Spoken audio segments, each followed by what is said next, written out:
A los 17 años, embarazada y con una maleta en la mano, salí de esa casa sin saber que 12 años después sería yo quien tendría en sus manos la decisión de salvar o no a las mismas personas que me echaron a la calle esa noche. Y lo que pasó cuando volví a abrir esa puerta te va a dejar pensando durante días. Nunca pensé que reconocería ese sonido después de tanto tiempo.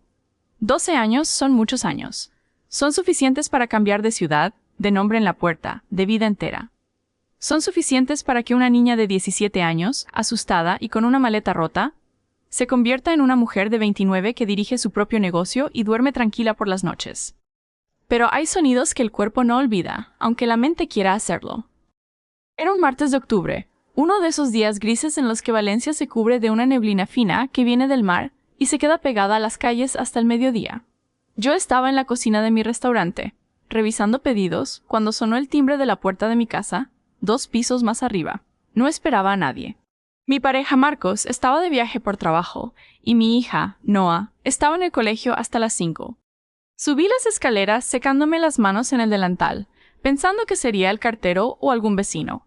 Abrí la puerta sin mirar por la mirilla, como hacía siempre, confiada, porque llevaba años sintiéndome segura en mi propio espacio. Y ahí estaban. Mi madre, más pequeña de lo que la recordaba, con el pelo completamente blanco y unas arrugas profundas que no tenía la última vez que la vi. Mi padre, a su lado, apoyado en un bastón que antes no necesitaba, con la ropa gastada y una expresión que mezclaba vergüenza y desesperación. No dijeron nada durante varios segundos, yo tampoco. Solo nos miramos, los tres, como si el tiempo se hubiera detenido en el umbral de esa puerta. «Elena», dijo finalmente mi madre, con la voz temblorosa. «Necesitamos hablar contigo». No fue hola, no fue cuánto tiempo, no fue perdónanos. Fue directamente una petición, como si los 12 años de silencio no hubieran existido, como si la última vez que nos habíamos visto hubiera sido la semana pasada y no aquella noche de invierno en la que me cerraron la puerta con mi maleta todavía en las manos. Sentí que el suelo se movía bajo mis pies. No por sorpresa, de alguna manera, siempre supe que algún día volverían a aparecer, sino porque en ese instante todos los recuerdos que había guardado en cajas selladas dentro de mí empezaron a abrirse de golpe, uno detrás de otro, como si nunca hubiera pasado el tiempo. Para entender por qué esa puerta pesaba tanto, hace falta volver atrás. Hace falta contar cómo era mi familia antes de esa noche de invierno, y por qué terminé sola en la calle a los 17 años, sin nadie que me ayudara, sin un lugar al que volver. Hace falta contar, también, lo que hice con esos 12 años de silencio, como una adolescente asustada, con una maleta rota y un embarazo de 6 semanas, terminó convirtiéndose en la mujer que aquel martes de octubre se encontraba parada frente a sus propios padres, dueña de su vida, de su negocio y de su destino. No es una historia sencilla de contar, ni tampoco una historia con un único villano y una única víctima. Es una historia de errores, de silencios, de decisiones tomadas por miedo. Y también, afortunadamente, de la capacidad humana de reconstruirse a sí misma, incluso después de haber sido abandonada por quienes deberían haberla protegido siempre. Crecí en un barrio tranquilo de Valencia, en un piso pequeño pero cuidado en la calle Poeta Querol, cerca del centro. Mi padre, Vicente, trabajaba en una fábrica de cerámica desde los 18 años. Mi madre, Rosario, se dedicaba a la casa y cuando yo tenía 10 años, empezó a limpiar oficinas por las tardes para ayudar con los gastos. Teníamos lo justo, pero nunca faltó comida en la mesa ni ropa limpia en el armario. Tengo un hermano, Pablo, 2 años mayor que yo. Desde que tengo memoria, Pablo fue el centro de todo. Era el primer hijo, el varón, el que llevaría el apellido, según decía mi abuelo cada vez que venía a comer los domingos. Pablo jugaba al fútbol en un equipo local y mis padres nunca se perdían un partido. Yo, en cambio, prefería dibujar y leer, actividades que mi padre consideraba una pérdida de tiempo, porque, según él, no servían para ganarse la vida como Dios manda. No quiero decir que fuera una infancia terrible. Hubo momentos buenos. Las fallas en marzo, cuando toda la familia salía a ver las mascletas, y comíamos buñuelos en la calle. Los veranos en el pueblo de mi abuela, en el interior de la provincia, donde Pablo y yo correteábamos entre los olivos, hasta que se ponía el sol. Pero, incluso en esos momentos felices, siempre había una diferencia clara en cómo nos trataban a los dos. Si Pablo suspendía una asignatura, mi padre decía que el profesor la tenía tomada con él. Si yo suspendía, era porque no me esforzaba lo suficiente o porque tenía la cabeza en las musarañas. Si Pablo llegaba tarde a casa, era porque los chicos necesitan su libertad. Si yo llegaba 10 minutos después de la hora acordada, me esperaba un sermón de media hora sobre el peligro de la calle y lo que la gente podría pensar de una chica que anda sola de noche. Este doble rasero se extendía también a las tareas domésticas. Desde que tengo memoria, se esperaba que yo ayudara con la limpieza, con la compra, con cuidar de mi abuela cuando enfermó, mientras que a Pablo rara vez se le pedía que hiciera nada parecido, más allá de sacar la basura de vez en cuando. Cuando, en alguna ocasión, me atreví a preguntar por qué él no tenía las mismas obligaciones que yo. La respuesta de mi madre siempre era la misma. Así son las cosas, hija. Ya lo entenderás cuando seas mayor. Nunca lo entendí, ni de niña ni de adulta. Lo que sí entendí, con el tiempo, es que esas cosas no eran una ley natural inmutable, sino simplemente una costumbre injusta que mis padres decidieron no cuestionar nunca. Recuerdo una vez, tendría yo unos 12 años, en la que gané un concurso de dibujo en el colegio. Llegué corriendo a casa con el diploma, emocionadísima, esperando que mis padres se alegraran conmigo. Mi madre lo miró de reojo mientras planchaba y dijo, «¡Qué bien, hija!», sin dejar de planchar. Mi padre ni siquiera levantó la vista del periódico. Esa misma tarde, Pablo marcó un gol en un partido de barrio y cuando llegó a casa, mi padre organizó una pequeña celebración, con refresco y todo, invitando a los vecinos a que vinieran a felicitarlo. No fue un evento único. Fue un patrón que se repitió, año tras año, hasta convertirse en el aire que respirábamos en esa casa. Yo aprendí pronto que mis logros no importaban tanto como los de mi hermano, y que mi función en la familia era, sobre todo, no causar problemas y no llamar demasiado la atención. Mi madre, quiero ser justa con ella, no era una mala persona. Era una mujer criada en una época y en un ambiente donde se esperaba que la mujer obedeciera al marido sin cuestionarlo demasiado. Muchas veces la vi apretar los labios cuando mi padre decía algo injusto sobre mí, como si quisiera decir algo pero no se atreviera. Nunca lo hizo. Y ese silencio, con los años, empezó a dolerme casi tanto como los propios comentarios de mi padre. Mi abuela paterna, que vivía a pocas calles de nuestra casa, tampoco ayudaba demasiado a equilibrar la situación. Era una mujer de otra generación, nacida poco después de la guerra, que había criado a sus propios hijos con la firme creencia de que los varones debían ser protegidos y las mujeres, formadas para servir. Cada vez que venía a comer, alababa a Pablo por cualquier cosa, por haberse peinado bien, por haber ayudado a poner la mesa una sola vez, mientras que a mí me miraba con una mezcla de indiferencia, y a veces de crítica directa sobre mi forma de vestir o de hablar. «Esta niña tiene demasiado carácter», decía a menudo, como si tener carácter fuera un defecto que había que corregir en lugar de una cualidad que había que cultivar. Recuerdo también las reuniones familiares de los domingos, en las que tíos y primos se juntaban en casa de mis abuelos. Mientras los adultos hablaban de fútbol, de política o de las últimas noticias del barrio, a los niños nos mandaban a jugar al patio trasero. Pablo siempre se quedaba un rato más con los hombres, escuchando sus conversaciones, siendo tratado casi como un adulto en miniatura, mientras a mí me apartaban rápidamente hacia el grupo de primas pequeñas, como si mi lugar estuviera claramente delimitado desde el principio y no hubiera ninguna posibilidad de cuestionarlo. No fue hasta años después, ya siendo adulta, que entendí del todo el término que describía lo que había vivido en esa casa: favoritismo parental. Descubrí que no era la única persona en el mundo que había crecido bajo la sombra de un hermano preferido, que había miles de historias parecidas a la mía, de hijas e hijos que aprendieron desde muy pequeños que su valor dependía de compararse, siempre en desventaja, con otro miembro de la familia. Ese descubrimiento, aunque llegó tarde, me ayudó a entender que el problema nunca había sido yo, sino un patrón de comportamiento que mis padres repitieron sin cuestionarlo, quizás porque ellos mismos lo habían vivido de niños en sus propias familias. En el colegio, en cambio, encontré durante un tiempo un pequeño refugio. Tenía 2 amigas muy cercanas, Marta y Sofía, con las que compartía el pupitre desde primaria y con las que pasaba las pocas horas libres que la rutina familiar me permitía. Con ellas, al menos durante un rato cada día, podía sentirme una niña normal, sin comparaciones constantes, sin el peso de sentir que debía comportarme de una manera determinada para no decepcionar a nadie. Recuerdo tardes enteras jugando en el patio del colegio, inventando historias, riendo por tonterías, sintiendo, por unas horas, una ligereza que en casa casi nunca experimentaba.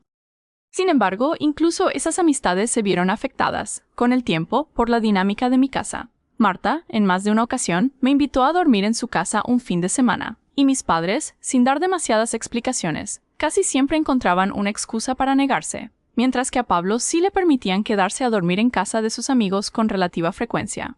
Con el tiempo, dejé de pedir ese tipo de permisos, cansada de la desigualdad constante, y aunque mantuve la amistad con Marta y Sofía durante toda la etapa escolar, siempre hubo una distancia sutil, invisible para ellas pero muy real para mí, marcada por todo lo que no podía hacer, ni compartir con la misma libertad que ellas tenían en sus propias familias. A medida que crecíamos, la diferencia de trato se hizo más evidente y también más dañina. Pablo empezó a salir con amigos que no eran precisamente buena influencia. A los 15 años ya fumaba, y a los 16 mis padres tuvieron que ir a buscarlo a comisaría después de una pelea en una discoteca. Mi padre, en lugar de enfadarse con él, culpó a las malas compañías y a la juventud de hoy en día. Nunca le impuso ningún castigo real. Recuerdo, en particular, una discusión que escuché sin querer entre mis padres poco después de aquel incidente en comisaría. Mi madre, con una valentía que rara vez mostraba, le sugirió a mi padre que quizás deberían ser más estrictos con Pablo, que el chico necesitaba límites claros. Mi padre respondió, con una firmeza que no dejaba lugar a discusión, que los hombres tienen que vivir su juventud y que ya sentaría la cabeza cuando tocara. Esa misma semana, sin embargo, me habían prohibido ir a una fiesta de cumpleaños de una compañera de clase, porque una chica no anda sola por ahí de noche. Yo, mientras tanto, sacaba buenas notas, ayudaba en casa, cuidaba de mi abuela cuando se puso enferma, y jamás llegué tarde sin avisar, pero cualquier pequeño error mío se convertía en un tema de conversación durante días. Si olvidaba fregar los platos una noche, mi padre lo mencionaba durante toda la semana siguiente, como prueba de que yo era una desconsiderada o de que no valoraba lo que tenía. Un día, cuando yo tenía 14 años, encontré una carta de un amigo de Pablo pidiéndole dinero prestado, y me di cuenta de que mi hermano llevaba meses cogiendo dinero de la cartera de mi padre sin que nadie lo supiera. Se lo conté a mi madre, pensando que hacía lo correcto. Mi madre me miró con una expresión que nunca olvidaré, una mezcla de decepción y advertencia, y me dijo: «No metas cizaña entre hermanos, Elena. Eso quédatelo para ti». Ese día aprendí una lección muy importante, aunque en ese momento no la entendí del todo. En mi familia, la verdad importaba menos que mantener la apariencia de que todo estaba bien. Y yo, sin darme cuenta, empecé a ser la persona que decía las verdades incómodas, la que rompía el equilibrio silencioso que todos los demás preferían mantener. Con los años, ese papel de la que dice las verdades incómodas se convirtió en una especie de identidad que cargué durante mucho tiempo, incluso después de haber dejado la casa de mis padres. Me costó años de terapia, ya de adulta, entender que decir la verdad no era un defecto de carácter, como mi familia me había hecho creer implícitamente, sino, en realidad, una fortaleza que muchas personas a mi alrededor, incluida yo misma en ciertos momentos de mi vida adulta, envidiaban en secreto. Otro recuerdo que se quedó grabado en mí fue el de mi 13º cumpleaños. Mis padres habían olvidado por completo la fecha, algo que descubrí cuando llegué del colegio, y no había ni tarta ni ninguna mención especial durante la cena. Al día siguiente, cuando se dieron cuenta del error, mi padre intentó arreglarlo comprándome un regalo cualquiera de camino a casa, un peluche que claramente no era apropiado para mi edad, entregado con una prisa que dejaba claro que era más un gesto para calmar su propia culpa que un regalo pensado de verdad para mí. 2 semanas después, sin embargo, el cumpleaños de Pablo se celebró con una fiesta completa, con tarta encargada en la pastelería del barrio, con globos, con todos sus amigos invitados. Nadie pareció notar la diferencia excepto yo. Empecé también, alrededor de esa edad, a desarrollar lo que hoy entiendo como una ansiedad constante ante cualquier situación en la que pudiera cometer un error. Revisaba mis deberes una y otra vez antes de entregarlos, no por perfeccionismo sano, sino por el miedo profundo a las consecuencias de cualquier fallo, por pequeño que fuera. Aprendí a anticiparme a los enfados de mi padre, a leer su lenguaje corporal antes de que él dijera una sola palabra, a calcular, casi de forma automática, si era un buen momento o un mal momento para pedirle algo o para contarle algo que me había pasado en el día. Con el tiempo, empecé a refugiarme en el dibujo y en los libros. Mi profesora de arte del instituto, Carmen, fue la primera persona que me dijo que yo tenía talento de verdad, que podía estudiar bellas artes o diseño si quería. Recuerdo llegar a casa esa tarde con mucha ilusión y contárselo a mi padre durante la cena. «Eso no da de comer, Elena», me respondió sin apenas mirarme. «Estudia algo serio como administración o ponte a trabajar cuando termines el instituto. En esta casa no hay dinero para caprichos». No era del todo cierto que no hubiera dinero. Unos meses después, cuando Pablo decidió que quería sacarse el carné de moto, mis padres pagaron las clases sin dudarlo ni un segundo. A los 16 años conocí a Daniel. Era un chico de mi mismo instituto, un año mayor que yo, callado, amable, con una sonrisa que me hacía sentir que por una vez alguien me miraba de verdad, sin comparaciones, sin juicios. Empezamos a salir en secreto, porque yo sabía que a mis padres no les iba a parecer bien que tuviera novio tan joven, sobre todo porque la familia de Daniel no tenía mucho dinero y trabajaba ayudando a su padre en un taller mecánico. Lo conocí, en realidad, de una manera casi accidental. Un día de lluvia, esperando el autobús bajo una marquesina demasiado pequeña para cubrir a todos los que esperábamos, me ofreció compartir su paraguas sin decir apenas una palabra, solo con un gesto tímido y una media sonrisa. Ese pequeño gesto de amabilidad, tan simple, contrastaba tanto con la frialdad que sentía en mi propia casa que, sin saberlo entonces, marcó el inicio de algo que se convertiría en mucho más que una simple amistad de instituto.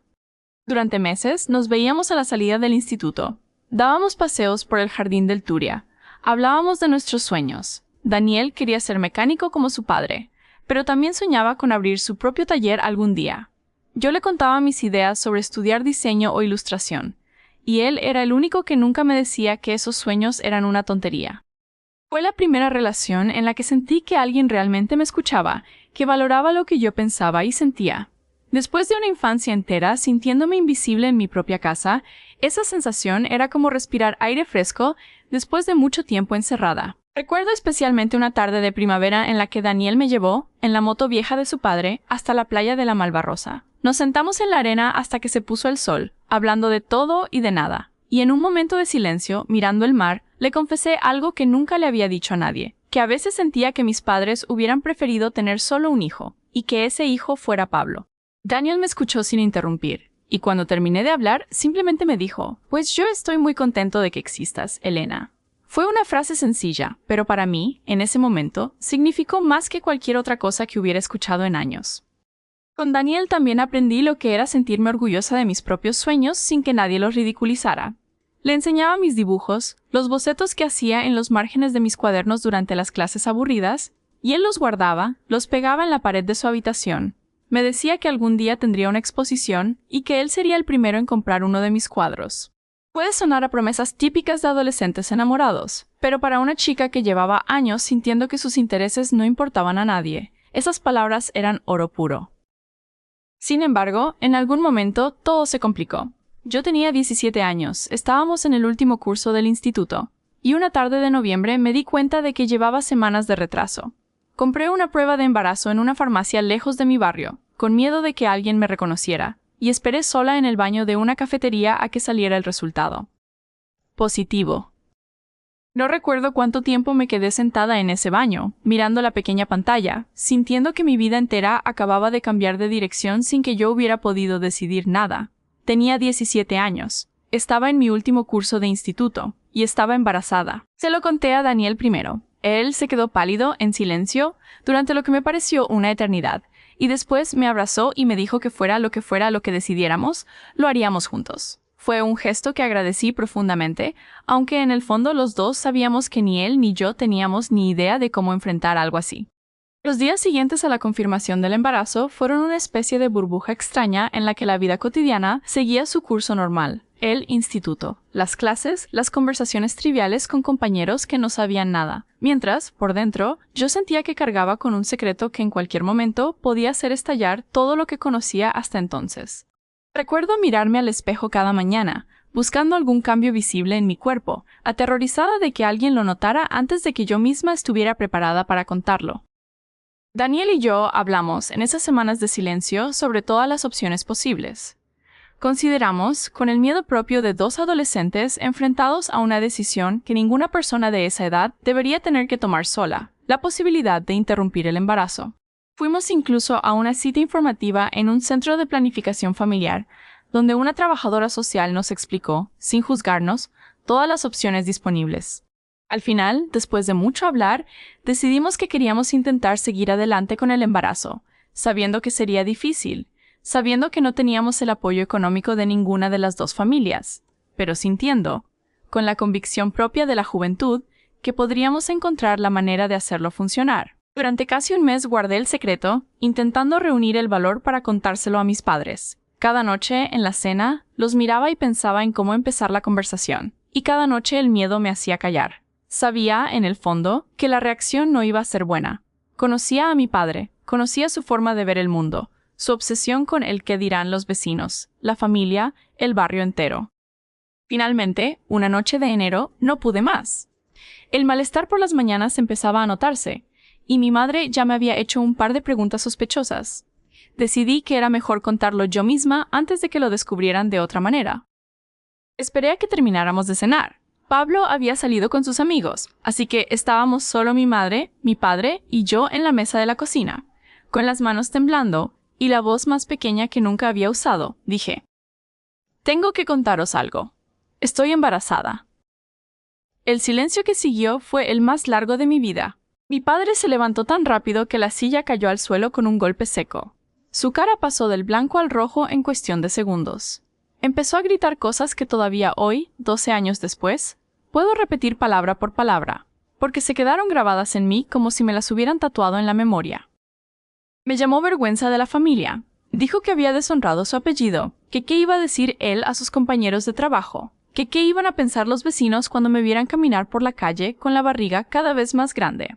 Me preguntó, con desprecio, si era tan tonta como para no saber usar protección, como si 17 años y un embarazo no planeado fueran únicamente una cuestión de estupidez y no de una vida entera de inseguridades que yo había ido acumulando sin que nadie se diera cuenta.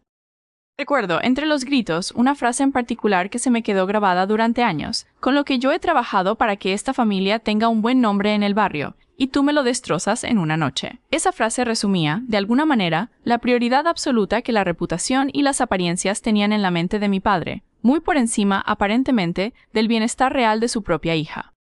Mi madre, en cambio, se quedó en silencio, con las manos sobre la boca, mirando alternativamente a mi padre y a mí, sin decir una sola palabra en mí de defensa. Ese silencio, ese mismo silencio de siempre, fue quizás lo que más me dolió esa noche. Mi padre se levantó tan rápido que la silla cayó al suelo con un golpe seco. Su cara pasó del blanco al rojo en cuestión de segundos. Empezó a gritar cosas que todavía hoy, 12 años después, puedo repetir palabra por palabra, porque se quedaron grabadas en mí como si me las hubieran tatuado en la memoria. Me llamó vergüenza de la familia. Dijo que había deshonrado su apellido, que qué iba a decir él a sus compañeros de trabajo, que qué iban a pensar los vecinos cuando me vieran caminar por la calle con la barriga cada vez más grande. Me preguntó, con desprecio, si era tan tonta como para no saber usar protección, como si 17 años y un embarazo no planeado fueran únicamente una cuestión de estupidez y no de una vida entera de inseguridades que yo había ido acumulando sin que nadie se diera cuenta. Recuerdo, entre los gritos, una frase en particular que se me quedó grabada durante años, con lo que yo he trabajado para que esta familia tenga un buen nombre en el barrio, y tú me lo destrozas en una noche. Esa frase resumía, de alguna manera, la prioridad absoluta que la reputación y las apariencias tenían en la mente de mi padre, muy por encima, aparentemente, del bienestar real de su propia hija. Mi madre, en cambio, se quedó en silencio, con las manos sobre la boca, mirando alternativamente a mi padre y a mí, sin decir una sola palabra en mí de defensa. Ese silencio, ese mismo silencio de siempre, fue quizás lo que más me dolió esa noche. «Vas a arreglar esto», dijo mi padre finalmente, después de varios minutos de gritos. «Vas a ir a la clínica y vas a arreglar esto, y no se habla más del tema». Le dije que no, que era mi cuerpo, mi decisión, y que además ya había hablado con Daniel, y que, aunque teníamos miedo, queríamos intentarlo. Queríamos seguir adelante con el embarazo aunque fuéramos jóvenes. Fue entonces cuando mi padre pronunció las palabras que cambiarían mi vida para siempre. «Si no haces lo que te digo, no eres bienvenida en esta casa. Elige». No lo dijo como una amenaza vacía, dicha en un momento de rabia para asustarme. Lo dijo con una frialdad que me heló la sangre. Y yo, con 17 años, con un embarazo de apenas 6 semanas y con el corazón roto, elegí quedarme con mi decisión, aunque eso significara perderlo todo. Recuerdo mirar a mi madre en ese instante, buscando en su cara algún indicio de que iba a intervenir, de que iba a decir algo, cualquier cosa, para detener lo que estaba pasando. Recuerdo sus ojos llenos de lágrimas, su boca entreabierta como si quisiera hablar, y recuerdo, sobre todo, cómo esos ojos se apartaron de los míos, cómo bajó la mirada hacia el suelo de la cocina, incapaz de sostenerme la mirada en el momento en que más necesitaba que alguien lo hiciera. «Rosario, dile algo a tu hija», le espetó mi padre, como si mi madre tuviera todavía alguna posibilidad de cambiar el resultado de lo que ya estaba decidido. Mi madre solo negó con la cabeza, en un gesto que interpreté, en ese momento, como una negativa a ayudarme, aunque años después, con la distancia, entendí que probablemente era una negativa a enfrentarse a mi padre, algo completamente distinto, pero que, para mí, aquella noche, tuvo exactamente el mismo efecto devastador. Entonces vete, dijo mi padre, vete ahora mismo. Mi madre no dijo nada. No intentó detenerlo, no me defendió. Simplemente se quedó ahí llorando en silencio, mientras mi padre sacaba mi ropa del armario y la metía, sin ningún cuidado, en una maleta vieja que teníamos guardada en el trastero. Yo estaba en shock, incapaz de procesar lo que estaba pasando, mientras veía cómo toda mi vida cabía, de pronto, en una sola maleta. Recuerdo el sonido de la cremallera cerrándose. Recuerdo el frío del pasillo mientras caminaba hacia la puerta, con mi padre detrás de mí, en silencio ya. Como si toda la rabia se le hubiera agotado de golpe y solo quedara la determinación fría de terminar lo que había empezado. Recuerdo pasar por delante de la habitación de Pablo, que ni siquiera había salido a ver qué pasaba, aunque estoy segura de que había escuchado los gritos desde su cuarto. Justo antes de salir, me giré una última vez hacia mi madre, con una esperanza absurda de que en el último segundo dijera algo, hiciera algo, cualquier gesto que me demostrara que no estaba completamente sola en el mundo. Pero ella solo apartó la mirada, con las manos temblando sobre su propio pecho. Y ese fue el último recuerdo que tuve de mi madre durante mucho, mucho tiempo. Una mujer pequeña, rota, incapaz de encontrar el valor para defender a su propia hija. Salí de esa casa a las 11 de la noche en pleno invierno, con la maleta en una mano y el teléfono en la otra, marcando el número de Daniel con dedos temblorosos, sin saber a dónde ir, sin saber qué iba a pasar conmigo, con apenas 17 años y un bebé creciendo dentro de mí. Daniel me recogió en su moto, media hora después, en la esquina de mi calle. No dijo casi nada durante el trayecto. Simplemente condujo despacio, con cuidado, como si supiera que yo estaba a punto de derrumbarme en cualquier momento. Me llevó a casa de su tía Amparo, una mujer mayor, viuda, que vivía sola en un piso pequeño cerca del mercado central, porque sus propios padres, aunque más comprensivos que los míos, tampoco tenían espacio para acogerme de forma permanente en su casa, ya pequeña para su propia familia. Amparo me recibió sin hacer demasiadas preguntas esa primera noche. Me preparó una cama en el sofá, me trajo una manta de más y me dijo, con una voz suave que contrastaba enormemente con los gritos que había escuchado apenas una hora antes, que ya hablaríamos con calma al día siguiente. Recuerdo que esa noche no pude dormir. Me quedé mirando el techo del salón de una desconocida, con las manos sobre el vientre, preguntándome qué había hecho mal. ¿Por qué mis padres no me querían lo suficiente como para apoyarme en el peor momento de mi vida? Recuerdo esas primeras semanas como una especie de niebla constante. Iba al instituto porque no sabía qué otra cosa hacer, porque la rutina era lo único que me mantenía en pie, pero era incapaz de concentrarme en las clases. Mis profesores notaron el cambio, algunos con preocupación genuina, otros simplemente confundidos por la bajada repentina en mis notas. Solo le conté la verdad a Carmen, mi profesora de arte, que fue quien me habló por primera vez de la posibilidad de terminar los estudios de forma distinta si la situación en casa no mejoraba. Amparo, a pesar de no tener demasiados recursos, insistía en que comiera bien, en que descansara, en que no me preocupara tanto por las tareas del instituto durante esas primeras semanas de shock. Ya habrá tiempo para todo eso, me decía. Ahora lo importante es que tú y esa criatura estéis bien. Fue la primera de muchas personas que, sin ser mi familia de sangre, me demostraron un cuidado genuino que no había sentido en mi propia casa desde hacía años. Los días siguientes fueron una nebulosa de llamadas, de silencios, de esperar en vano una llamada de mi madre que nunca llegó. Intenté llamar a casa varias veces durante la primera semana. Mi padre no contestaba, o contestaba y colgaba en cuanto escuchaba mi voz. Mi madre, en las pocas ocasiones en que logré hablar con ella, me decía entre lágrimas que papá no quiere que hables conmigo, y que es mejor que hagas lo que él dice, que ya se le pasará el enfado. Nunca se le pasó. Amparo me dejó quedarme casi 3 semanas, hasta que su propio hijo, que vivía en otra ciudad, vino a visitarla y necesitó el sofá para dormir.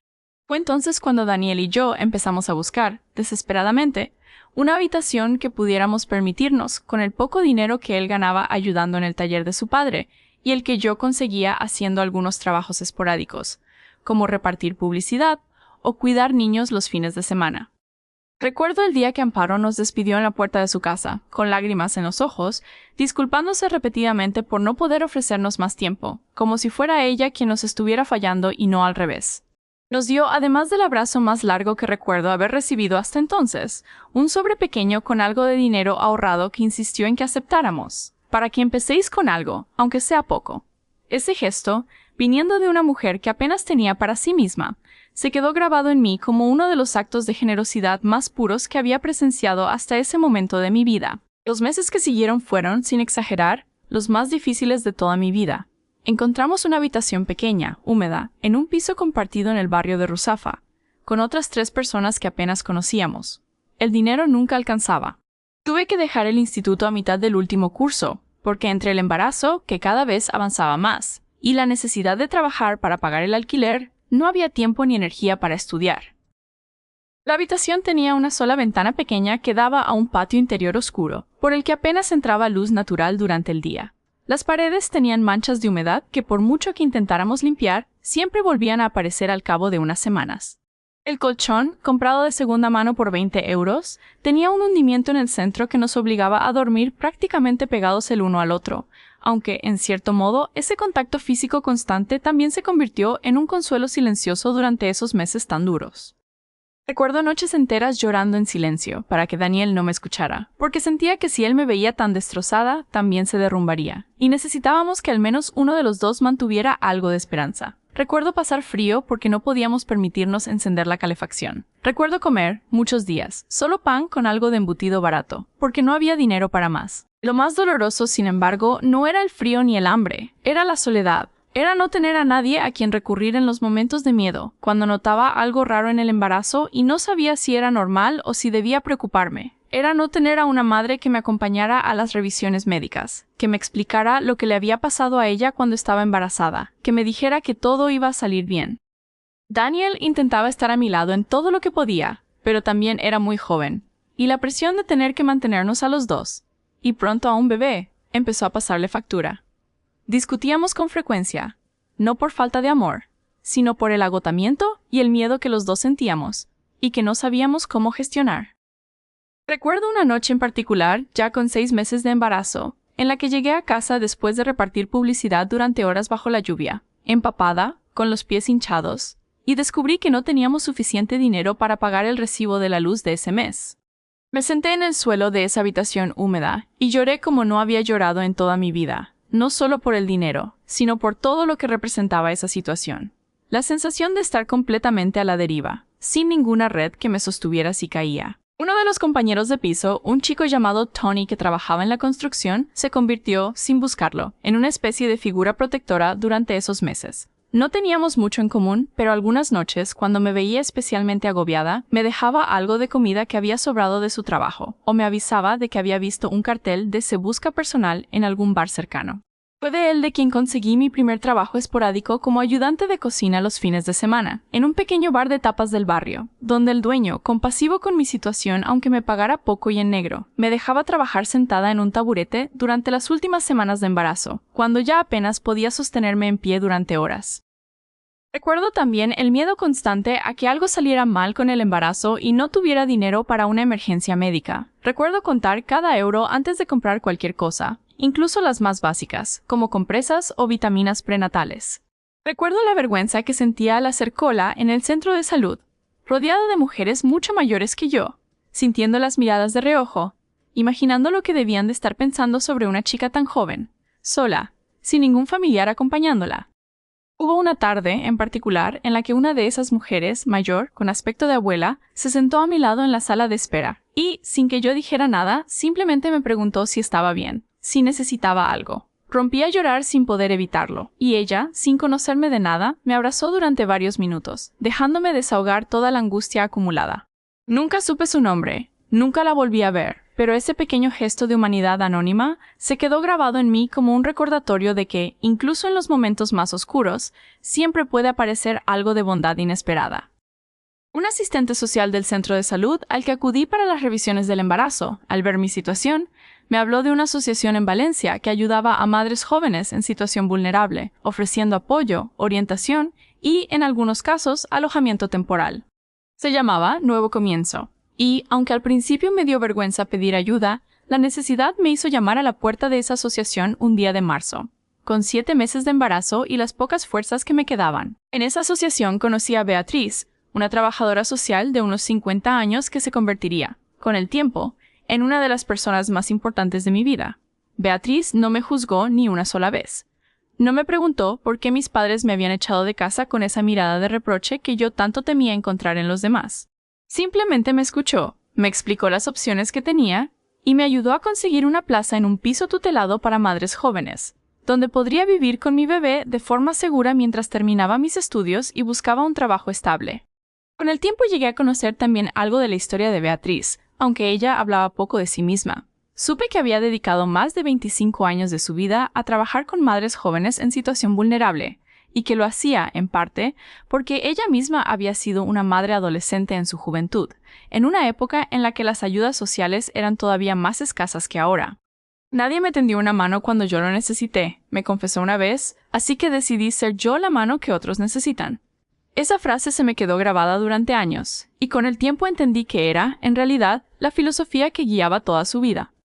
Fue en ese piso tutelado donde nació mi hija, Noah, un caluroso día de junio. Daniel estuvo a mi lado durante el parto, sujetándome la mano, tan asustado como yo, pero también tan lleno de amor por esa pequeña que acababa de llegar al mundo que, por un instante, todo el dolor de los meses anteriores pareció valer la pena.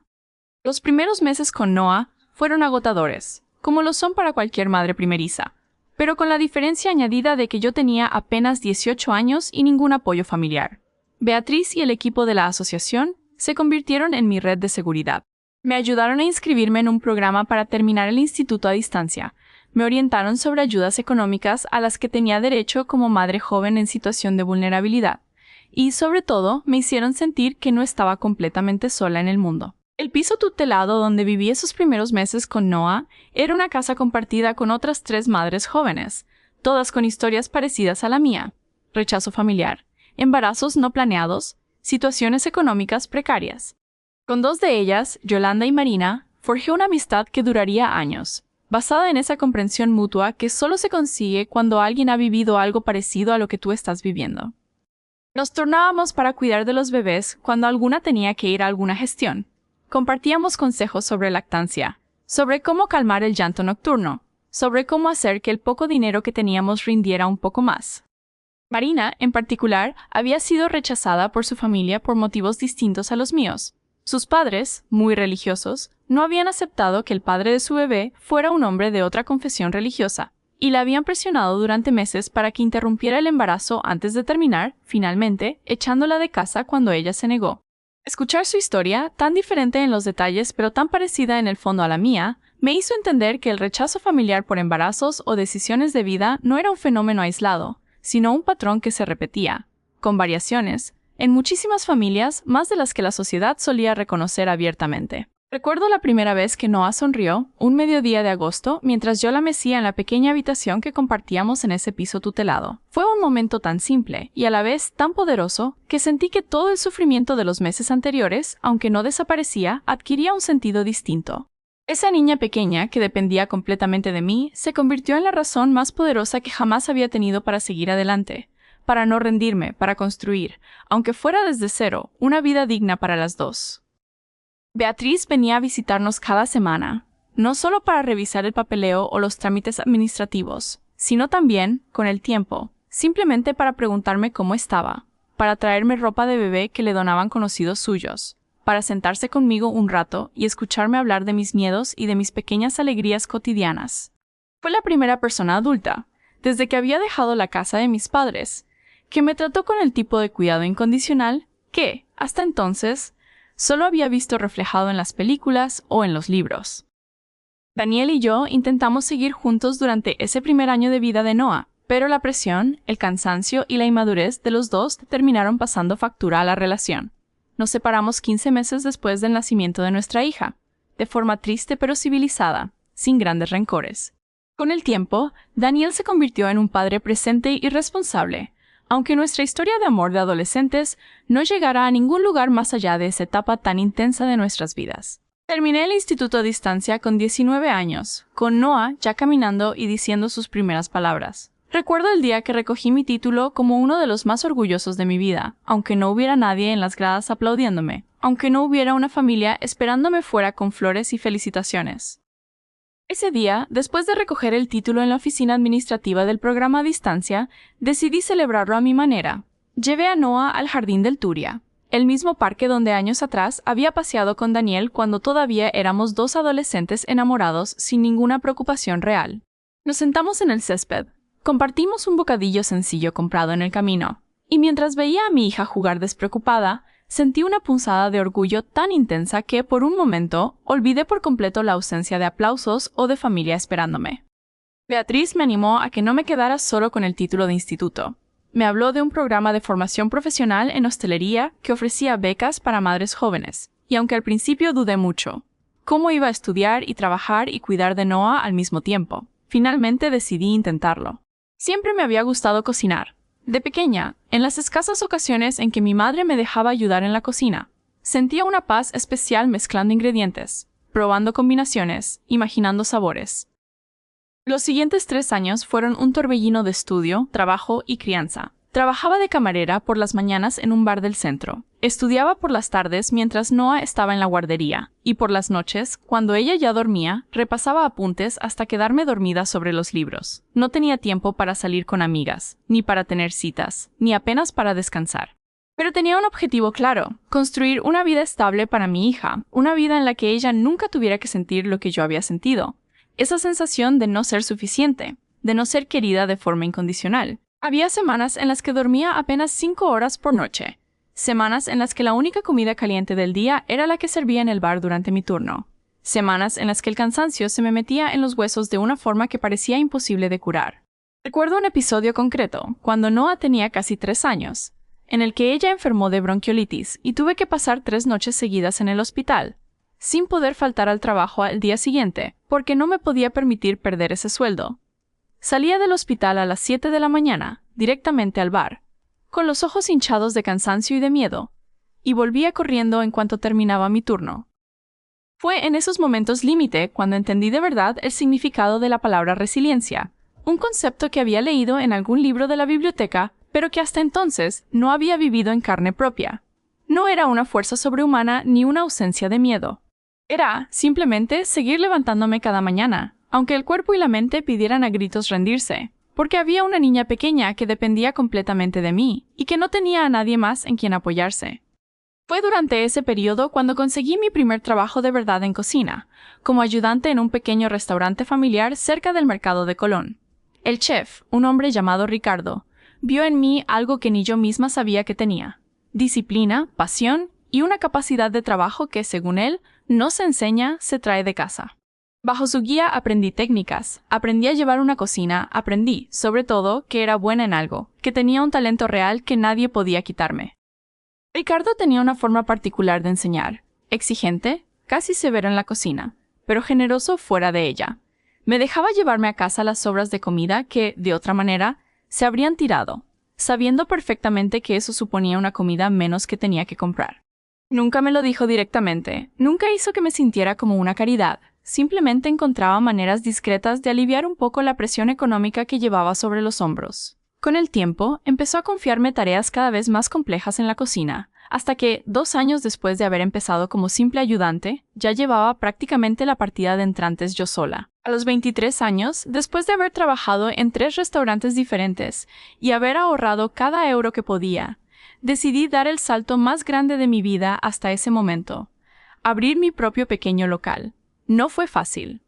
Los bancos no confiaban en una madre soltera de 23 años sin garantías. Necesité pedir un préstamo a través de un programa de apoyo a emprendedores jóvenes, y Beatriz, que para entonces ya era mucho más que una trabajadora social para mí, era mi mentora, casi una figura materna. Me ayudó a preparar todo el papeleo y el plan de negocio. Recuerdo la reunión con el comité que evaluaba las solicitudes del programa de emprendedores, un grupo de 5 personas serias, sentadas al otro lado de una mesa larga, revisando mi plan de negocio con expresiones que no dejaban entrever nada. Presenté mi proyecto con la voz temblando al principio, pero fui ganando seguridad a medida que hablaba de los sabores que quería ofrecer, de la experiencia acumulada trabajando con Ricardo, de mi determinación de sacar adelante un negocio que también sirviera, en el futuro, para dar oportunidades a otras personas en situaciones parecidas a la mía.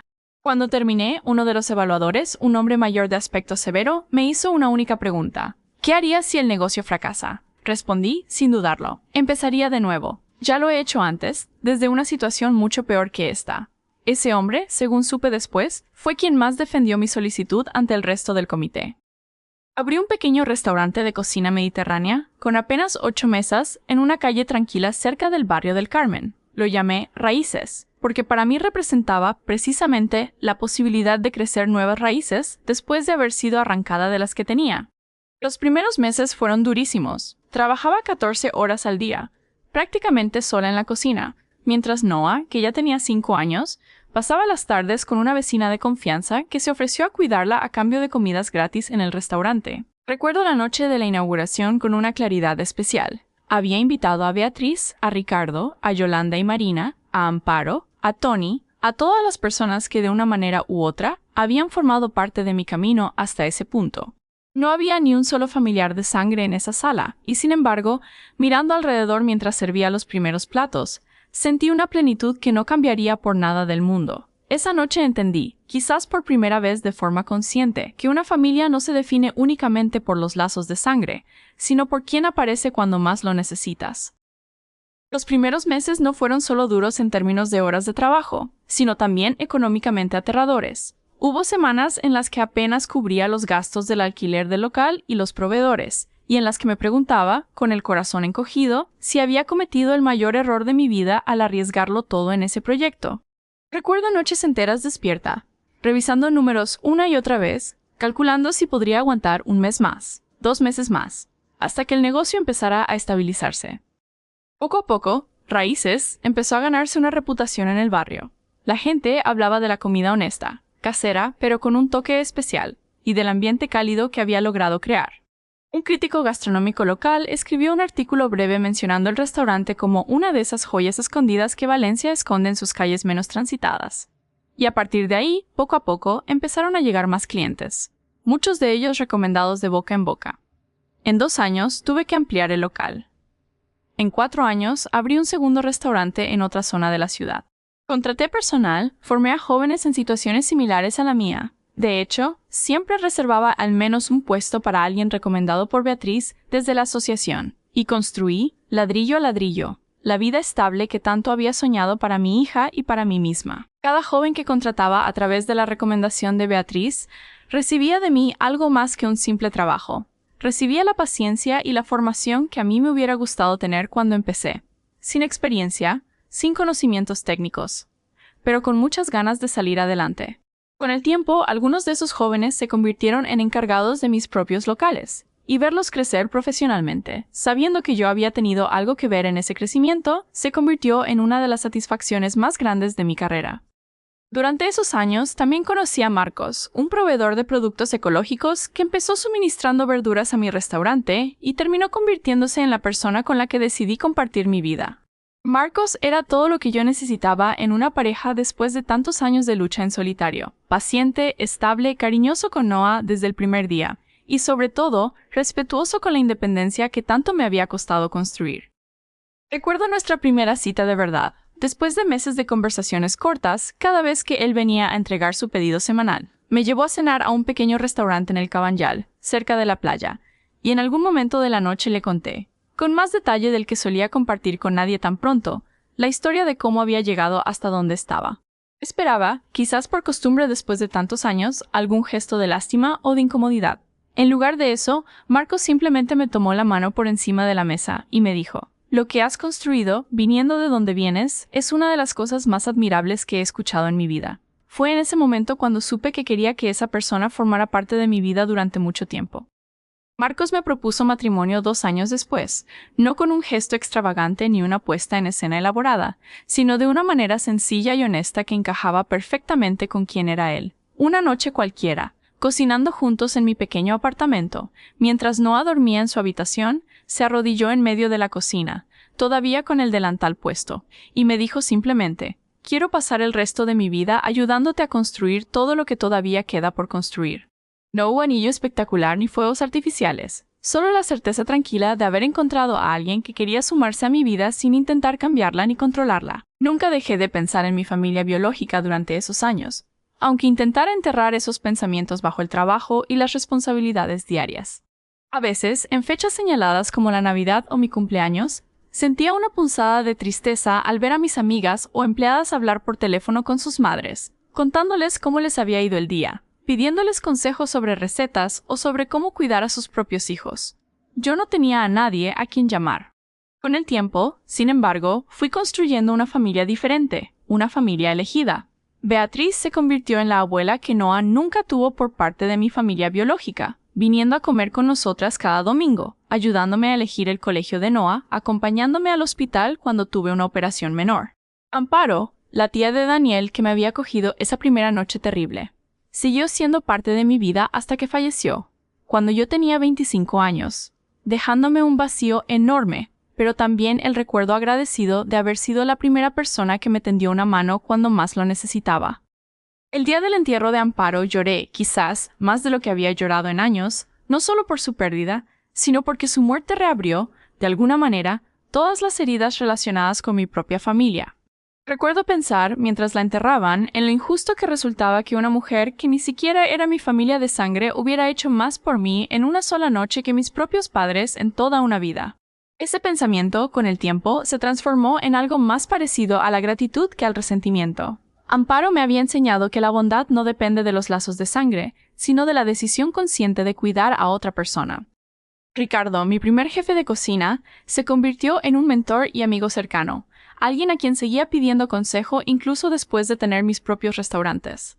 Cuando falleció su esposa, unos años después, fui yo quien organizó gran parte del funeral, quien estuvo a su lado durante esas semanas difíciles, devolviéndole, en la medida de lo posible, algo de todo lo que él me había dado sin pedir nada a cambio en aquellos primeros años de mi carrera. Y las compañeras que fui conociendo a lo largo del camino, muchas de ellas también madres jóvenes que habían pasado por situaciones parecidas a la mía, formaron un grupo de apoyo mutuo que celebrábamos cumpleaños juntas, cuidábamos a los hijos de las otras en emergencias, y nos ayudábamos sin pedir nada a cambio.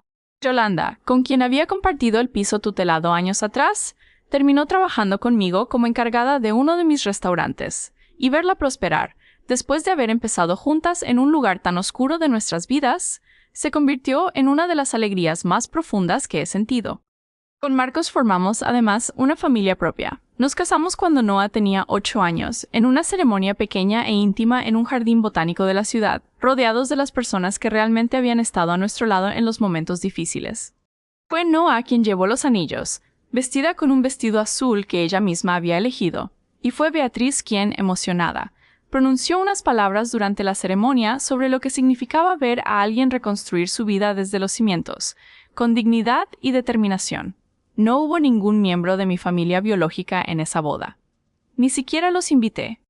Para entonces ya había aceptado que ese capítulo de mi vida estaba, probablemente, cerrado para siempre.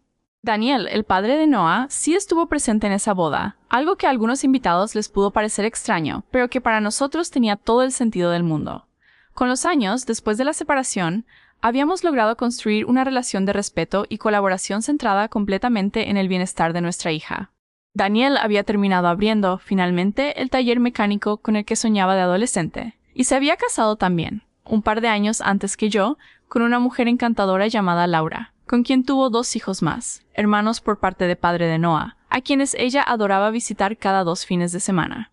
Ver cómo Daniel, ese chico asustado de 17 años que me recogió en su moto aquella noche terrible, se había convertido en un padre presente y en un hombre estable, me llenaba de una alegría genuina, libre de cualquier rencor por cómo habían terminado las cosas entre nosotros como pareja.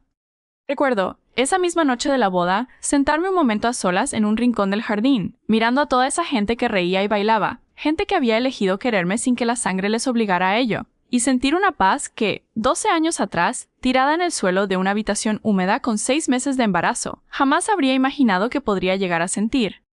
O al menos eso pensaba, hasta ese martes de octubre en el que sonó el timbre de mi puerta. Antes de contar lo que pasó ese día, quiero explicar algo que tardé años en entender del todo. Durante esos 12 años, el silencio entre mi familia y yo no fue completamente absoluto. Hubo algún contacto esporádico, sobre todo a través de mi tía Pilar, la hermana menor de mi madre, la única persona de mi familia extensa que nunca dejó de hablarme.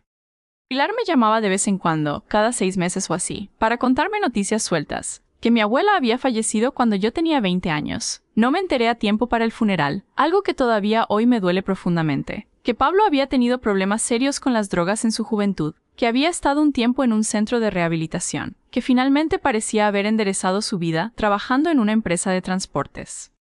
También me contó, con el paso de los años, que la fábrica donde trabajaba mi padre había cerrado cuando yo tenía 23 años, dejando a muchos trabajadores, entre ellos a mi padre, sin empleo y con pocas posibilidades de encontrar otro trabajo a su edad. Que mi madre había tenido que volver a trabajar limpiando casas a tiempo completo para llegar a fin de mes. Que la situación económica de mis padres se había ido deteriorando poco a poco, año tras año, sin que ninguno de los dos supiera realmente cómo salir del pozo en el que se habían metido. Pilar me contó, en otra de esas llamadas esporádicas, que la fábrica de cerámica en la que mi padre había trabajado durante más de 30 años cerró de un día para otro, sin apenas previo aviso, cuando la empresa matriz decidió trasladar la producción a otro país donde la mano de obra resultaba más barata. Cientos de trabajadores de la zona se quedaron sin empleo de golpe, muchos de ellos, como mi padre, ya cerca de la edad en la que resulta extremadamente difícil reinventarse profesionalmente. Pilar me explicó que mi padre pasó meses enviando currículums sin ninguna respuesta, que la frustración y la sensación de inutilidad lo fueron consumiendo poco a poco, hasta convertirlo, según sus propias palabras, en la sombra del hombre que era antes. Escuchaba estas noticias con una mezcla extraña de sentimientos. Por un lado, seguía siendo mi familia, la gente que me había dado la vida, y una parte de mí, la parte de la niña que fui, todavía se preocupaba por su bienestar. Por otro lado, el dolor de haber sido abandonada en el momento más vulnerable de mi vida seguía ahí, intacto, como una herida que nunca terminó de cerrarse del todo, por mucho que yo hubiera aprendido a vivir con ella. Recuerdo una conversación en particular con Pilar, cuando yo tenía 26 años, en la que le pregunté directamente si mis padres alguna vez preguntaban por mí. Hubo un silencio largo al otro lado del teléfono antes de que ella respondiera, con cierta incomodidad, que mi padre nunca sacaba el tema, pero que en más de una ocasión había visto a mi madre mirando fotos antiguas mías, de cuando era pequeña, guardadas en una caja de zapatos en el fondo del armario. Esa imagen, la de mi madre mirando fotos a escondidas, sin atreverse a llamar, se me quedó grabada durante mucho tiempo, mezcla de ternura y de rabia por partes iguales. También supe, a través de Pilar, que Pablo se había casado a los 26 años con una chica llamada Cristina, y que habían tenido 2 hijos, un niño y una niña, a los que yo nunca había conocido y que ni siquiera sabían de mi existencia como tía, según me confesó Pilar en un momento de sinceridad. Esa noticia en particular me dolió de una manera que no esperaba. No solo había sido borrada de la vida de mis padres, sino que ni siquiera existía en la narrativa familiar que se les contaba a las nuevas generaciones. Nunca fui yo quien buscó el contacto directo. Nunca llamé a mis padres, ni les escribí, ni les mandé fotos de Noah a través de Pilar, aunque ella me lo pidió en más de una ocasión. Sentía que, si abría esa puerta aunque fuera un poco, todo el dolor volvería a inundarme, y no estaba dispuesta a arriesgar la estabilidad que tanto esfuerzo me había costado construir. Había construido, con mucho sacrificio, una especie de muro protector alrededor de mi corazón en todo lo relacionado con mis padres, y temía que cualquier grieta en ese muro pudiera derrumbarlo por completo. Así que, cuando abrí la puerta ese martes de octubre y los vi ahí parados, mi primera reacción no fue de alegría ni de curiosidad. Fue de un miedo profundo, casi físico, como si mi cuerpo recordara instintivamente el dolor de aquella noche de invierno 12 años atrás. «Necesitamos hablar contigo», repitió mi madre ante mi silencio. Los invité a pasar, no porque quisiera, sino porque no supe qué otra cosa hacer. Los llevé a la sala de estar y les ofrecí asiento, mientras yo me quedé de pie, apoyada en el marco de la puerta, con los brazos cruzados, como si necesitara esa barrera física para sentirme protegida. Observé, mientras se sentaban en el sofá, lo pequeños que parecían en comparación con los recuerdos que tenía de ellos. Mi padre, que en mi memoria ocupaba todo el espacio de cualquier habitación con su voz y su presencia, ahora se sentaba encorvado, con las manos entrelazadas sobre el bastón, mirando alrededor de mi casa con una mezcla de admiración y vergüenza. Mi madre observaba las fotos de Noah que tenía en las estanterías, algunas de bebé, otras más recientes, y pude ver cómo se le llenaban los ojos de lágrimas ante cada una, como si estuviera viendo, de golpe, 12 años de una vida entera que se había perdido. Mi padre habló primero, con una voz que ya no tenía nada de la autoridad que recordaba de mi infancia. Era la voz de un hombre cansado, derrotado por la vida. Perdimos la casa, Elena. El banco nos la quitó hace 3 meses. Estamos viviendo en casa de tu tía Pilar, en su salón, con 2 maletas. Me contaron, con detalles que iba soltando de a poco, entre silencios largos, la historia de su declive. Después de que la fábrica cerrara, mi padre había intentado varios trabajos, ninguno estable, hasta que un problema de salud, un infarto a los 58 años, lo dejó prácticamente incapacitado para trabajos físicos. Los ahorros que tenían se fueron consumiendo en gastos médicos y en un intento fallido de mi padre de montar un pequeño negocio de reparaciones que no funcionó. Pidieron un préstamo con la casa como garantía para cubrir deudas, y cuando no pudieron seguir pagando las cuotas, el banco inició el proceso de desahucio. Fueron los peores meses de mi vida, dijo mi madre, hablando por primera vez desde que habían entrado. Ver cómo se llevaban nuestras cosas, cómo nos daban una semana para desalojar la casa donde habíamos criado a nuestros hijos. Nunca pensé que terminaríamos así, Elena. Nunca. Mi madre, con lágrimas en los ojos, me contó que Pablo, aunque ya estaba recuperado de sus problemas con las drogas y trabajaba de forma estable, tenía sus propias deudas y una familia que mantener. Se había casado y tenía 2 hijos pequeños, y no podía ayudarles económicamente más allá de lo que ya hacía. Me explicó que Pablo les enviaba un poco de dinero cada mes, lo justo para algunos gastos básicos, pero que su propia situación económica, con una hipoteca y 2 niños pequeños, no le permitía hacer mucho más. No sabíamos a quién más acudir, dijo finalmente mi padre, con una humildad que jamás le había visto. Nos enteramos, por Pilar, de que te iba bien, de que tienes restaurantes, de que has hecho algo grande con tu vida. Y pensamos que quizás podrías ayudarnos, aunque sea con un préstamo, algo para poder alquilar un piso pequeño mientras encontramos la manera de salir adelante. Hubo un silencio largo después de esas palabras, un silencio en el que sentí que toda mi vida, cada momento de dolor y de lucha de los últimos 12 años, pasaba frente a mis ojos como una película acelerada.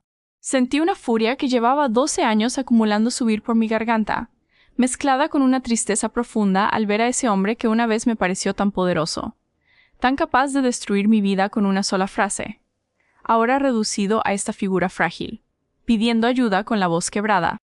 Me levanté de donde estaba apoyada y caminé hasta la ventana, dándoles la espalda un momento, intentando ordenar la tormenta de emociones que sentía en ese instante. Desde ahí podía ver la calle, la gente caminando tranquilamente, ajena por completo al terremoto emocional que estaba ocurriendo dentro de mi salón.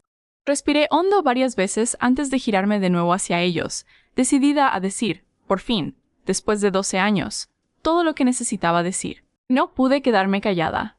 Después de 12 años de silencio, todas las palabras que nunca había podido decir esa noche de invierno salieron de mí como una tormenta contenida durante demasiado tiempo.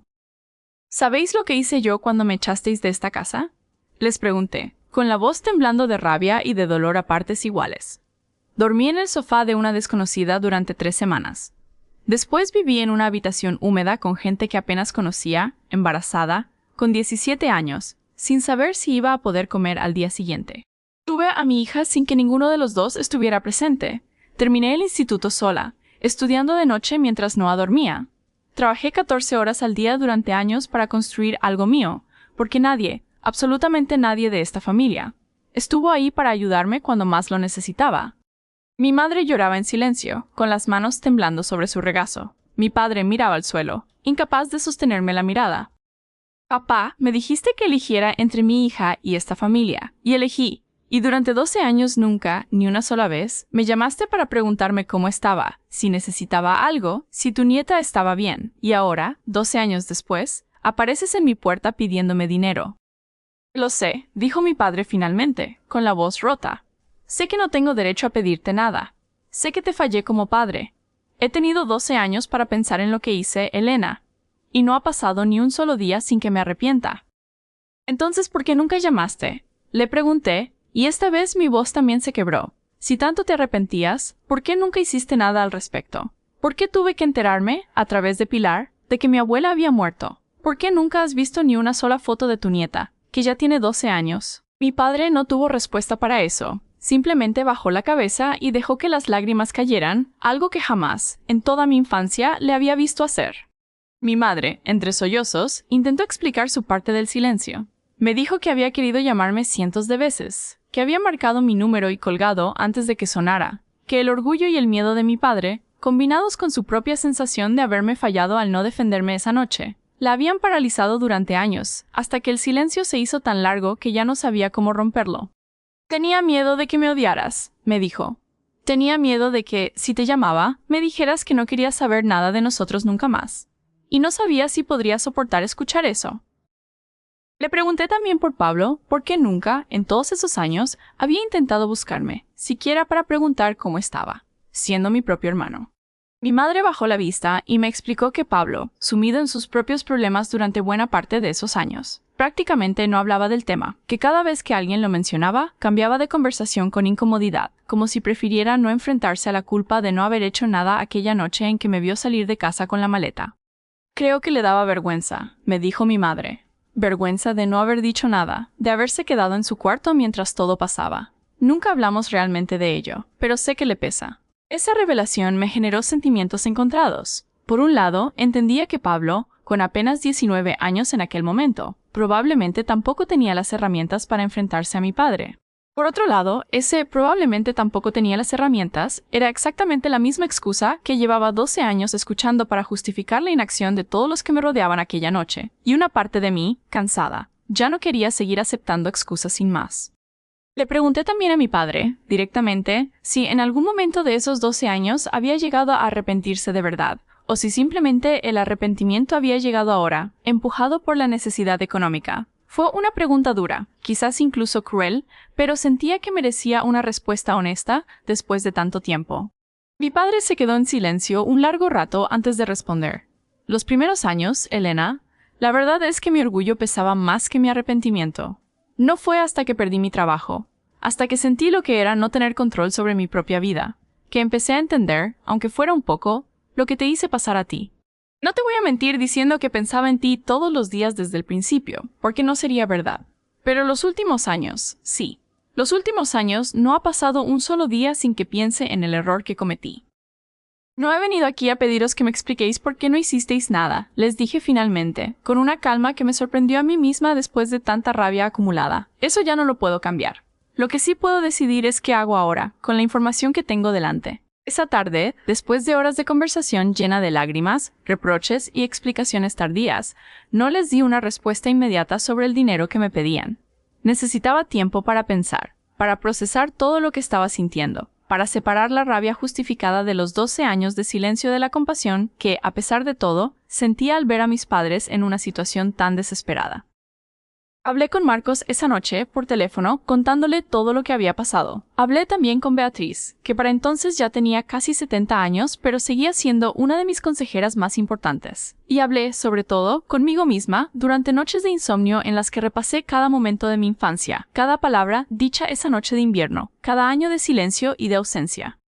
Marcos, con la calma que lo caracterizaba, me escuchó durante casi una hora sin interrumpir, y al final simplemente me dijo: sea cual sea la decisión que tomes, yo te voy a apoyar.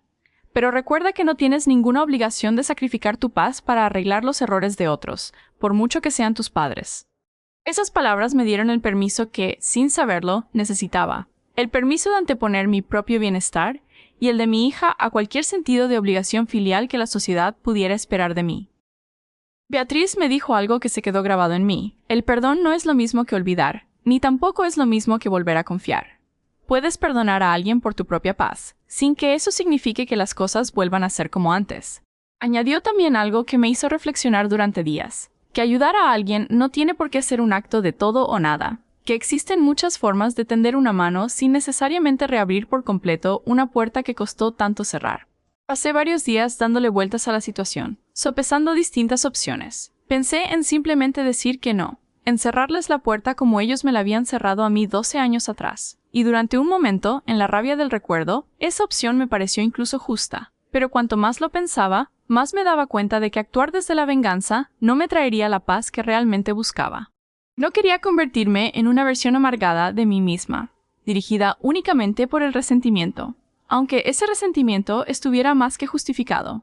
Consulté también con Yolanda y con Marina, mis antiguas compañeras del piso tutelado, que para entonces ya eran amigas cercanas con quienes había compartido casi todos los momentos importantes de mi vida adulta. Yolanda, más pragmática, me sugirió que evaluara la ayuda desde una perspectiva puramente práctica, separada de las emociones, ¿Qué podía ofrecer sin poner en riesgo mi propia estabilidad económica y emocional? Marina, en cambio, más espiritual, me habló de la importancia de actuar desde un lugar de paz interior y no desde la obligación o la culpa. Ambas perspectivas, aunque distintas, me ayudaron a construir una decisión que sintiera genuinamente mía, y no simplemente una reacción automática a la presión de la situación.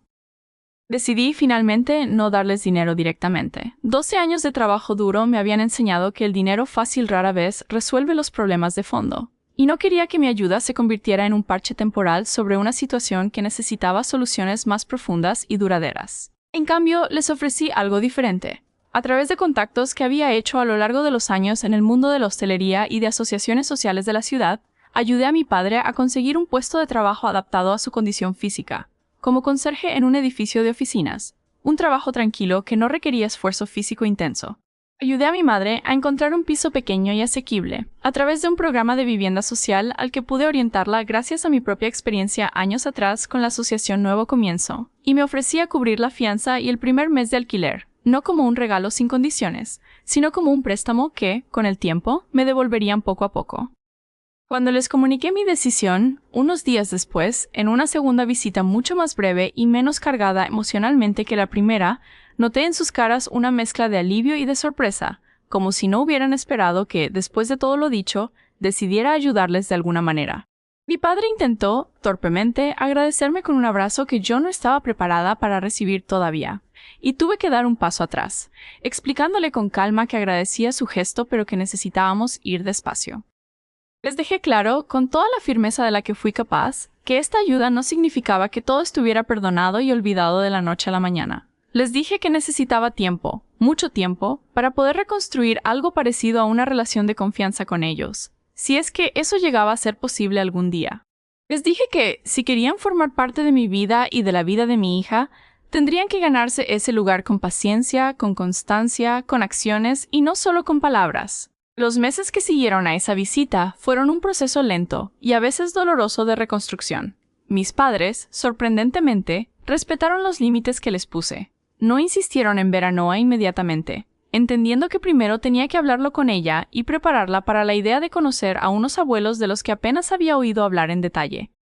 Cuando finalmente decidí contarle a Noa una versión adaptada a su edad de la historia, que sus abuelos y yo habíamos tenido un problema grande hace mucho tiempo, que estuvimos mucho tiempo sin hablarnos, pero que ahora estábamos intentando arreglar las cosas poco a poco. Ella lo tomó con la naturalidad y la curiosidad propias de una niña de 12 años. Quería conocerlos, tenía muchas preguntas, y aunque intenté protegerla de los detalles más dolorosos, sí le expliqué que no siempre las familias tratan bien a sus hijos, y que eso nunca es culpa del hijo. El primer encuentro entre Noa y mis padres fue en terreno neutral, en un parque, con Marcos y conmigo presentes en todo momento. Fue incómodo al principio, torpe, con mi padre sin saber muy bien cómo actuar frente a esta nieta a la que nunca había tenido la oportunidad de conocer. Recuerdo verlo agacharse, con dificultad por su estado físico, para quedar a la altura de Noa, y preguntarle con timidez cuáles eran sus asignaturas favoritas en el colegio. Noa, con la naturalidad de quien no carga con el peso del pasado, le habló durante casi 10 minutos seguidos sobre un proyecto de ciencias en el que estaba trabajando, y pude ver, por el rabillo del ojo, cómo a mi padre se le humedecían los ojos mientras la escuchaba. Pero, poco a poco, a lo largo de los meses siguientes, con encuentros cada vez más frecuentes, algo empezó a construirse entre ellos, algo frágil pero real. Mi madre empezó a tejerle una bufanda a Noa para el invierno, algo que nunca había hecho por mí de niña, y aunque en algún momento sentí una punzada de envidia infantil al ver ese gesto, también entendí que estaba presenciando a una mujer que, quizás demasiado tarde para mí, había aprendido a expresar su cariño de formas que antes no sabía manejar. Mi padre, con el tiempo, empezó a mostrar una versión de sí mismo que yo nunca había conocido en mi infancia. Paciente con Noa, dispuesto a escuchar, capaz de admitir cuando se equivocaba en pequeñas cosas. Recuerdo una tarde en la que Noa le explicó, con la seguridad de una adolescente que ya sabe defender sus opiniones, por qué no estaba de acuerdo con un comentario que él había hecho sobre cierta profesión, de chicos y otra de chicas. Para mi sorpresa, mi padre no se puso a la defensiva como habría hecho antaño. Simplemente se quedó pensativo, y unos días después, en otra visita, le dijo a Noa, «He estado pensando en lo que me dijiste, y tienes razón. Perdona. No sé si fue la edad, la enfermedad, o simplemente 12 años de tiempo para reflexionar sobre sus errores. Pero el hombre que conocí en esos meses no se parecía en nada al hombre que me había echado de casa aquella noche de invierno. Mi madre, por su parte, empezó a acompañarme, muy de vez en cuando, y siempre que yo se lo permitía, a algunas tareas cotidianas. Recoger a Noah del colegio alguna tarde, ayudarme a preparar una comida familiar en fechas especiales. Hubo un domingo, en particular, en el que la invité a cocinar conmigo en el restaurante, antes de que abriéramos al público, algo que jamás habíamos hecho juntas cuando yo era pequeña. Mientras pelábamos verduras codo con codo, en un silencio que por primera vez no se sentía incómodo sino casi reconfortante, mi madre me dijo, sin venir mucho a cuento, «Cocinas como tu abuela. Tienes sus mismas manos para esto». Fue un comentario pequeño, casi insignificante, pero para mí significó una especie de puente inesperado hacia una parte de mi historia familiar que nunca había podido explorar del todo. No busqué recuperar una relación cercana e íntima como la que tienen muchas madres e hijas. Ese tipo de confianza se había roto de una manera que no sabía si algún día podría repararse del todo. Pero sí encontramos, poco a poco, una forma de coexistir con cariño, con respeto, sin necesidad de fingir que los 12 años de dolor nunca habían existido. Un año después de aquella primera visita, decidí, con mucha cautela, permitir un encuentro con Pablo. Hasta entonces, mi hermano se había mantenido al margen, quizás por la vergüenza que mi madre había mencionado, quizás simplemente porque no sabía cómo acercarse después de tanto tiempo. Fue él quien finalmente pidió verme, a través de un mensaje breve y nervioso que me envió directamente, sin intermediarios, por primera vez en 12 años. Quedamos en una cafetería del centro, los dos solos, sin nuestros padres presentes. Pablo llegó puntual, con una expresión de nerviosismo que no recordaba haber visto nunca en él de joven. Nos abrazamos con torpeza, sin saber muy bien cómo comportarnos después de tanto tiempo, y durante la primera media hora la conversación fue superficial, casi forzada, como dos desconocidos intentando encontrar temas seguros de qué hablar. Finalmente fue él quien rompió el hielo de verdad. «Elena, lo siento», me dijo, con la voz temblorosa. Me quedé en mi cuarto esa noche. Escuché todo, y no hice nada. Tenía 19 años y estaba asustado de papá, pero eso no es excusa. Llevo 12 años arrepintiéndome de no haber salido de mi habitación, de no haber dicho nada. Fue la primera disculpa completamente sincera, sin justificaciones añadidas, que había recibido de alguien de mi familia, y aunque no borró el dolor de esa noche, sí abrió una puerta pequeña hacia una relación distinta con mi hermano, una relación que poco a poco, en los meses siguientes, empezamos a reconstruir, con más facilidad, curiosamente, que la que había logrado reconstruir con mis padres. Le pregunté a Pablo en esa misma conversación sobre sus propios problemas con las drogas, sobre los que Pilar me había hablado vagamente a lo largo de los años. Me contó, con una honestidad que me sorprendió, que después de que yo me fuera de casa, la presión de convertirse en el hijo perfecto, para compensar lo que él percibía como mi fracaso familiar, se había vuelto insoportable, y que había empezado a refugiarse en las drogas como una manera de escapar de esa presión constante. «Ironías de la vida», me dijo con una sonrisa triste. «Tú te fuiste por no encajar en el molde que papá quería, y yo casi me destruyo intentando encajar en él». Esa conversación me hizo entender, con una claridad que no había tenido antes, que el favoritismo parental, aunque parezca beneficiar al hijo preferido, en realidad también puede hacerle un daño profundo, aunque de una manera distinta y menos visible. Unos meses después de aquel primer encuentro con Pablo en la cafetería, me propuso que conociera a su mujer, Cristina, y a sus 2 hijos, mis sobrinos, a los que hasta entonces solo conocía por alguna foto suelta que Pilar me había enseñado a lo largo de los años. Acepté, aunque con la misma cautela con la que había aceptado cada paso de este proceso de reconstrucción familiar. Cristina resultó ser una mujer cálida, directa, con un sentido del humor que aligeró bastante la tensión de ese primer encuentro. «Nada más sentarnos a comer en su casa», me dijo, sin rodeos. «Pablo me ha contado toda la historia. Quiero que sepas que en esta casa siempre vas a ser bienvenida, con o sin él». Ese gesto de honestidad directa, tan distinto a los silencios y las medias verdades con las que había crecido en mi propia familia, me pareció refrescante y, en cierto modo, sanador. Mis sobrinos, Mark y Julia, de 8 y 6 años respectivamente, me recibieron con la curiosidad simple y sin prejuicios propia de los niños pequeños. No sabían nada de la historia completa, por supuesto. Cristina y Pablo habían decidido, sabiamente, no cargarlos con detalles que todavía no podían comprender, pero les habían contado que yo era su tía, que había estado viviendo lejos durante mucho tiempo, y que ahora íbamos a empezar a conocernos. Mark, el mayor, Me preguntó casi de inmediato si yo también sabía cocinar tan bien como decía su padre, y pasé gran parte de esa primera visita enseñándole, en la cocina de Cristina, a hacer una simple tortilla de patatas, mientras Julia observaba con atención desde un taburete cercano. Ver a esos dos niños, ajenos por completo al peso de la historia familiar que los precedía, me hizo reflexionar sobre algo importante, que las heridas de una generación no tienen por qué transmitirse automáticamente a la siguiente, si se hace el esfuerzo consciente de romper el patrón. Mark y Julia crecerían sabiendo que tenían una tía que los quería, sin las comparaciones constantes, sin el favoritismo dañino que había marcado mi propia infancia junto a Pablo. Esa idea, la de poder ser parte de una ruptura positiva del ciclo familiar, se convirtió en una de las motivaciones más fuertes para seguir invirtiendo tiempo y esfuerzo en esta relación con mi hermano y su familia. Empecé, de hecho, a llevar a Mark conmigo alguna tarde a uno de mis restaurantes, dejándole ayudar con tareas sencillas en la cocina, con el mismo cuidado y la misma paciencia que Ricardo había tenido conmigo años atrás.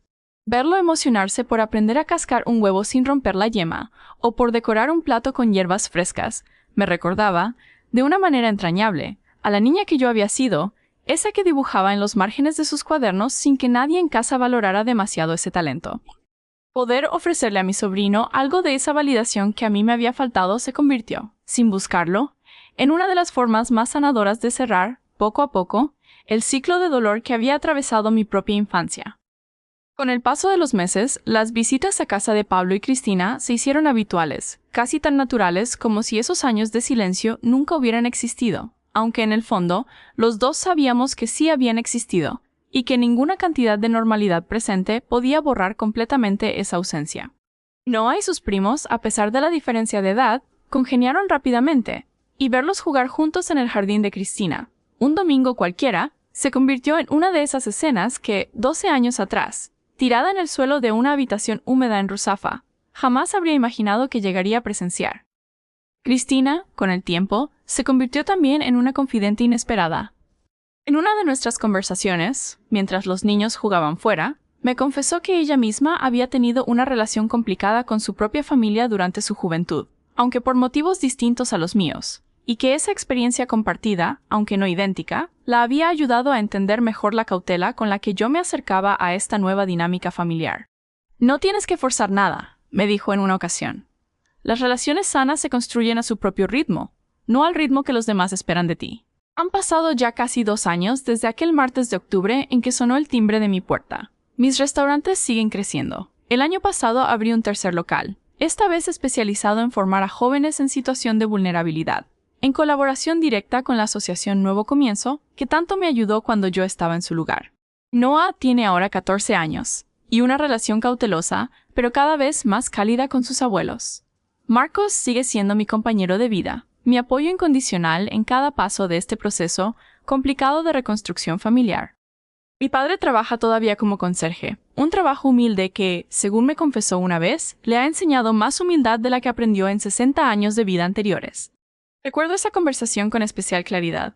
Estábamos los dos solos, esperando a que Noah terminara una actividad extraescolar, y mi padre, mirando al frente sin atreverse a mirarme directamente, me dijo que trabajar de conserje, siendo tratado a veces con condescendencia por gente mucho más joven que él, le había hecho entender, aunque tarde, lo que probablemente había sentido yo durante años en esa casa, la sensación de que el valor de una persona se mide por lo poco o mucho que se parece a lo que los demás esperan de ella. Mi madre, poco a poco, ha empezado a hablar más abiertamente sobre su propio silencio de aquellos años, sobre el miedo que la paralizó, sobre el arrepentimiento que cargó en soledad durante más de una década sin saber cómo expresarlo. En una ocasión me confesó que, durante los primeros años después de mi expulsión, solía caminar hasta cerca de mi antiguo instituto solo para intentar verme de lejos al salir de clase, sin atreverse a acercarse, hasta que dejé el instituto y perdió incluso esa posibilidad remota de vigilar, desde la distancia, que yo estuviera bien.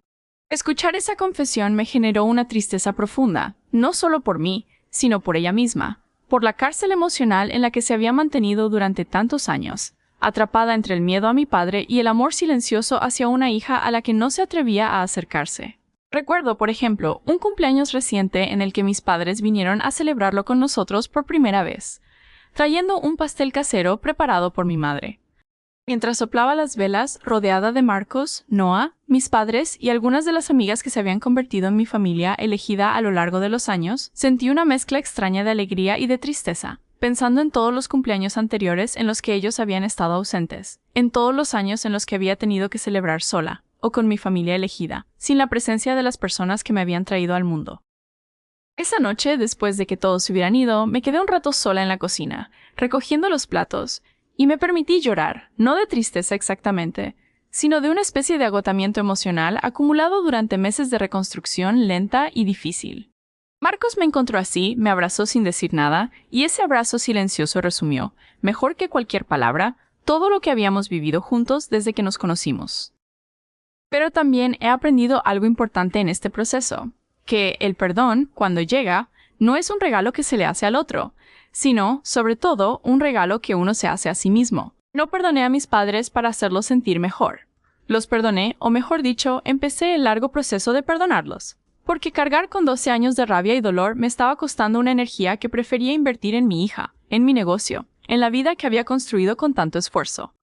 También aprendí que ayudar a alguien no significa necesariamente olvidar lo que esa persona te hizo, ni tampoco significa exponerte de nuevo, sin límites, al dolor que ya viviste una vez. Se puede ayudar desde la distancia emocional necesaria para protegerse a uno mismo.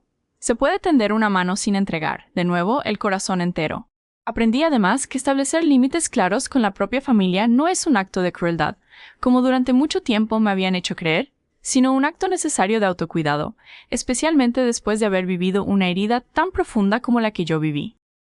Y, sobre todo, aprendí que la familia que uno elige, los Beatriz, los Ricardo, los Amparo de la vida, esas personas que aparecen cuando más las necesitas y te tienden una mano sin pedir nada a cambio, puede llegar a ser tan importante, o incluso más importante, que la familia en la que uno nace. La sangre no siempre significa lealtad, y a veces el amor más verdadero viene de personas que no comparten ni un solo gen contigo. Si hay alguien leyendo esta historia que está pasando por algo parecido, una familia que no la apoya, un rechazo profundo en un momento de vulnerabilidad, la sensación de estar completamente sola en el mundo, quiero decirle algo que ojalá alguien me hubiera dicho a mí a los 17 años. El rechazo de tu familia no define tu valor como persona. No significa que no merezcas amor, ni que no vayas a poder construir una vida buena y plena. El camino no es fácil. Hubo noches en las que pensé que no lo iba a lograr, momentos de desesperación absoluta en los que no veía ninguna salida.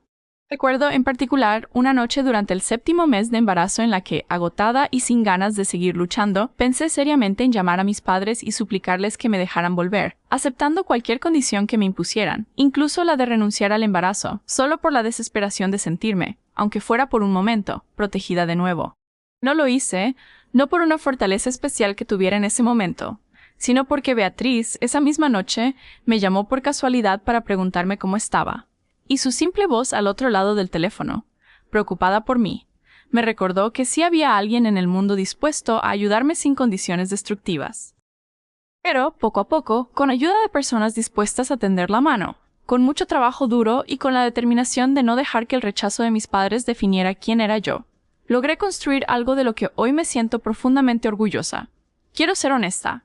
No lo logré sola, aunque a veces esta historia pueda sonar como un relato de superación puramente individual. Lo logré gracias a una red de personas que decidieron, sin ninguna obligación de sangre, cuidar de mí cuando más lo necesitaba. Ese es, quizás, el mensaje más importante que quiero transmitir. Nadie sale adelante completamente solo. Y pedir ayuda no es una debilidad, sino, muchas veces, el acto más valiente que se puede hacer. Si estás en una situación similar, busca ayuda. Existen asociaciones, servicios sociales, personas dispuestas a apoyar a quienes se encuentran en situaciones vulnerables. No tienes que hacerlo completamente sola, aunque en el momento parezca que nadie puede entender lo que estás viviendo.